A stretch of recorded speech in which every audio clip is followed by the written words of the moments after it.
player who 3 weeks earlier had never owned a grass court title in her life. My last semester proved to be very difficult for me, so I hope to prepare and make some improvements. Alex Eala walked off the court in Berlin on the 19th of June with the scalps of the world number 2 and the world number 8 in the space of a single weekend, and somewhere in the WTA's seating office, a printer started moving paper that had never moved this way before. The number that matters this morning is not the score of any one match. It is the position next to her name on the printed Wimbledon draw that begins play today. 29. A seed. The first ever for a Filipina at a Grand Slam in any era, in any draw, in any of the 4 majors that have run uninterrupted for more than a century. And the strange thing, the thing nobody quite saw assemble in real time, is that the number is the smallest part of the story. I think I'm getting better. Some weeks are better than others, and being exposed to this kind of level more often really pushes you to your limits. The tape underneath it is the story. The 4 matches in 5 days that produced it. The opponent she had already lost to, then solved. And the round 1 opponent now waiting on the other side of the net, who has solved her before. This is the Wimbledon quarter no one in the locker room wants to draw. 3 weeks before Berlin, Alex Eala lost to Elena Rybakina at the Italian Open in straight sets. That detail matters because when Eala beat Rybakina 7-5, 6-4 in the Berlin round of 16, the win was not a coin flip, it was a rematch. It was tape, study, and adjustment on a 4-week clock. And the match before that one, the Berlin opener against Donna Vekic, was the match the broader tennis press never gave its full weight because the Rybakina headline ate it whole. Vekic walked into Berlin as the freshly crowned Queen's Club champion. The cleanest grass form on the tour that week was hers. Eala took her down in straight sets in the round of 32. By the time the seeding email landed days later confirming the 29, the math had already done itself. Wimbledon's main draw begins today, the 29th of June.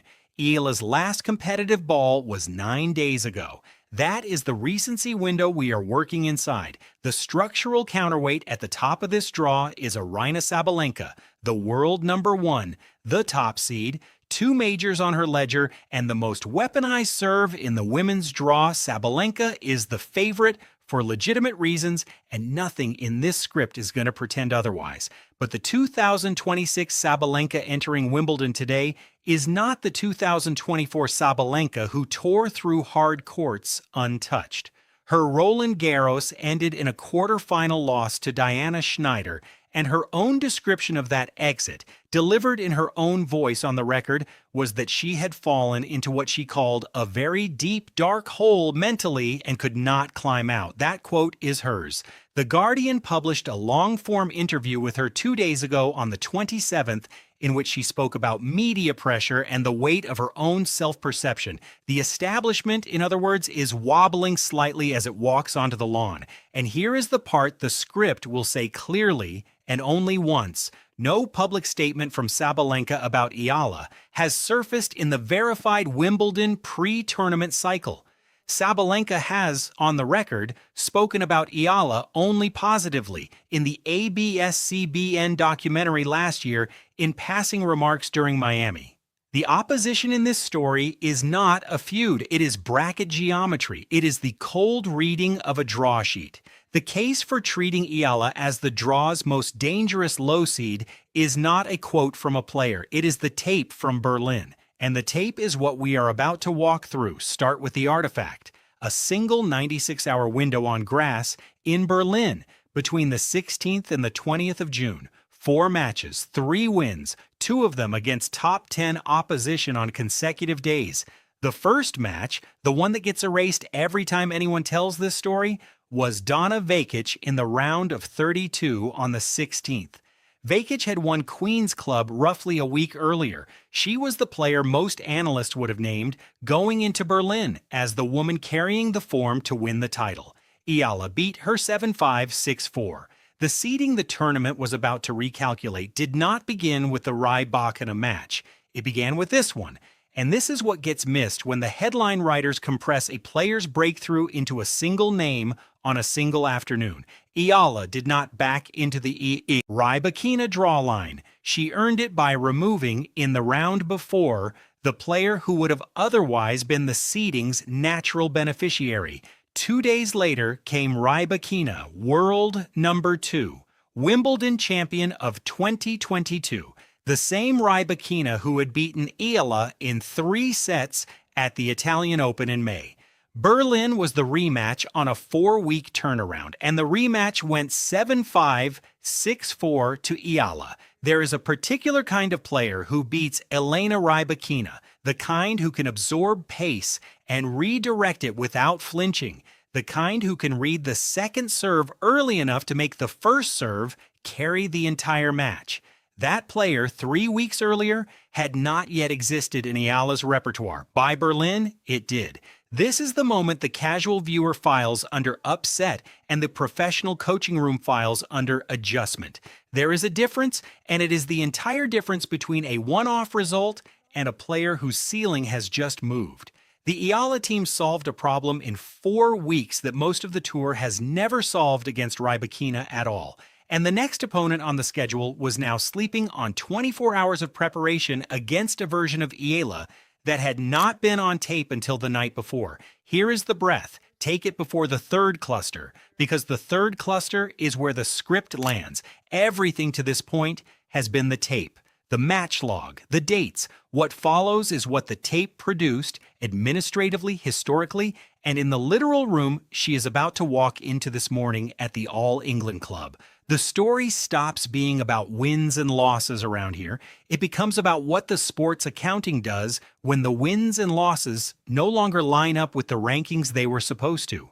Elena Svitolina, world number 8, was the quarterfinal, the day after Rybakina, 6-3, 6-4 to Eala. No 3-set drama, no tie-break luck.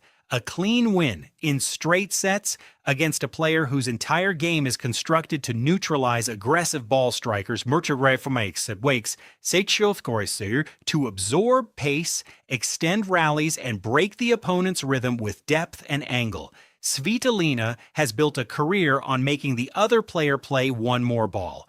Eala did not let the match become that match. This was the result that moved the seed list. This was the match that turned the printer on. And then the seeding came down, 29, and the receipt was issued for everything Berlin had just produced. The first Filipina to ever be seeded at a Grand Slam. Not the first to qualify, not the first to win a round, the first to walk into a major with a number printed next to her name. There is no precedent to anchor it against. There is only the line itself on the draw sheet released this weekend and the silence of a record book that had nothing in this column until today. "It's nothing," she said in the on-court interview in Berlin, "compared to what my parents have sacrificed to bring me here." That is her line, in her words, in English, on a microphone the WTA was holding. It is the only quote this script will give her, and it is the only one it needs. But the seeding does not protect her in round 1. That is the other thing the tape says, and the script owes it the same honesty it owes the wins. Eala's first-round opponent at Wimbledon is Renata Zarazua of Mexico, and Zarazua has beaten Eala before, in 3 sets, in North Carolina, on a hard court earlier in the developmental arc, but recently enough to matter. The seeding number does not get her out of round 1. Her tennis does. What nobody saw in Berlin cuts both ways here. The danger Eala poses to the rest of the draw is real. The danger waiting for her on day 1 or day 2 is also real. Both things are true, and the script will not soften either of them.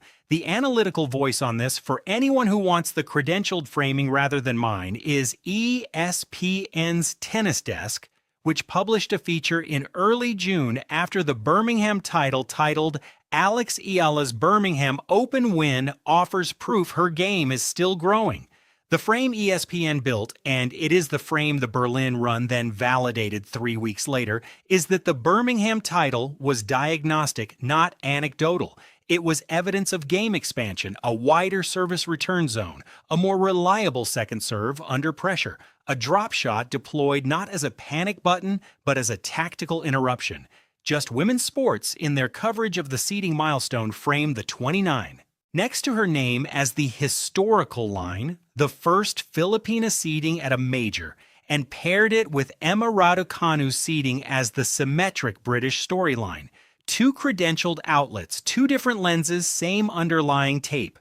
The story is not that Eala has gotten hot. The story is that the game has gotten bigger, and the result column is now catching up to what the practice court has been showing for several months. That is the analyst's case, not the fans' case, not the highlight reels case.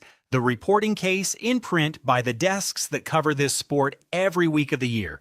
Zoom out then to what this means for the bracket and the tournament. Wimbledon's draw, more than any other majors, has historically rewarded floaters with recent grass form. Marketa Vondrushova won the 2023 title, having entered unseeded. Marketa Krejcikova won in 2024 from a low-seeded position. The pattern is not magic, it is the surface. Grass rewards the player who is currently solving grass, not the player whose ranking was built on hard courts months earlier. Eala fits that profile more cleanly than any current player outside the top 20.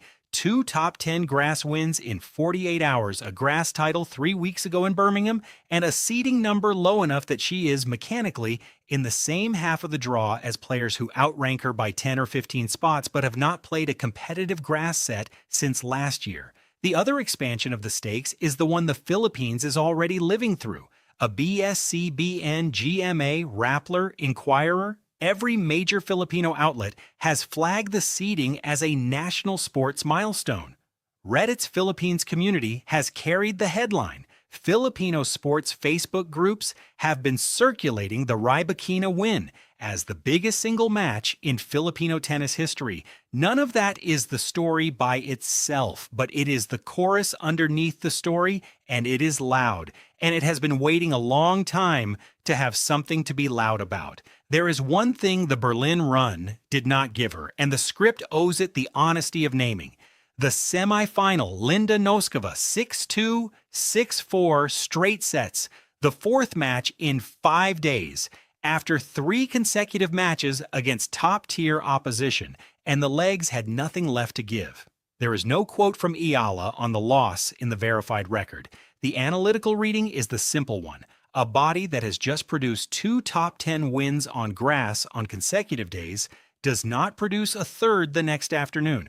The recovery clock between that semifinal and her Wimbledon first round is 9 days. Adequate, not generous. The vulnerability is not a doubt about whether she can play at this level. The vulnerability is whether she can play at this level 4 days in a row in the second week if the bracket asks her to. Which brings us finally to the room, not the court, not the press conference, the seated players' locker room at the All England Club, where the printed draw goes up on the wall this morning, and Alex Eala's name appears on it with a 29 beside it. That is the achievement that exists whether or not she wins a single match this fortnight. The receipt she handed the seeding committee, those 2 top 10 wins in 48 hours, bought the ticket nobody quite noticed her paying for. The Vekic win bought the ticket. The Rybakina rematch bought the ticket. The Svitolina straight sets stamped it. And the seeding does not get her out of round 1. Her tennis will or it won't. But the seeding gets her into the room. The room with the former champions and the current number 1 and the players whose names have lived on these draws for a decade. No Filipina has ever been in that room at this tournament. None has been in that room at any of the 4. That is the line in the record book that turned over this weekend, and it will not turn back. Wimbledon begins today. Eala's first round draw is sitting on a board in southwest London with her name on it. The room she is walking into has not had anyone like her in it before.